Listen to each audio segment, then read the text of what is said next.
Yep, just when you thought it was safe. What we've seen with this new wave of B4, B5 is a changed health circumstance. With COVID making yet another unwanted comeback, the PM finally agreed to keep isolation payments going through to the end of September. I want to make sure that people aren't left behind and that no one is faced with the unenviable choice of not being able to isolate properly without losing an income. And while free money's always a crowd pleaser, the government's reluctant to push less lovable measures like mask mandates, remote learning and working from home on a country that's come down with a nasty case of COVID fatigue.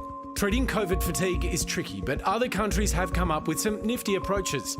In the US, if you're asymptomatic, you only have to isolate for 5 days. Britain doesn't require any COVID cases to isolate at all. We don't need laws to compel people to be considerate to others. We can rely on that sense of responsibility towards one another. The argument for ditching or reducing asymptomatic isolation requirements is simple enough. With transmission now running rampant through a highly vaccinated population, the diminished health benefits no longer justify the economic cost of keeping less contagious cases out of the workforce. Remember, we're also balancing the fact that we're trying to get people to adhere to it. There's the economic burden of isolation. So, as we have just so many cases, we have to be realistic in terms of what we can expect people to do. But the argument against is even simpler. Less contagious is still contagious. And if we give up on slowing transmission, we're essentially giving up on protecting our most vulnerable. COVID has been the added layer of complexity to an already buckling system. And besides, do we really want to be more like America? That blows my mind.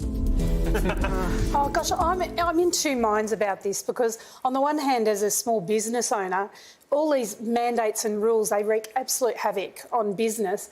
On the other hand, if we all just go about our business, then there are people who have to make the decision to isolate themselves because they can't afford to be exposed to this. So how do you find the balance? We all see, though, in our workplaces how much COVID is ripping through, right? Yes. So if you are running a small business, what do you do? Like, you can't just magic up new staff. No, exactly. And so things get cancelled and bookings get cancelled and things go to heck, frankly. and this is where I'm sort of stuck because sometimes if someone's asymptomatic and they probably could work, but then you don't want to expose vulnerable people. So. But we've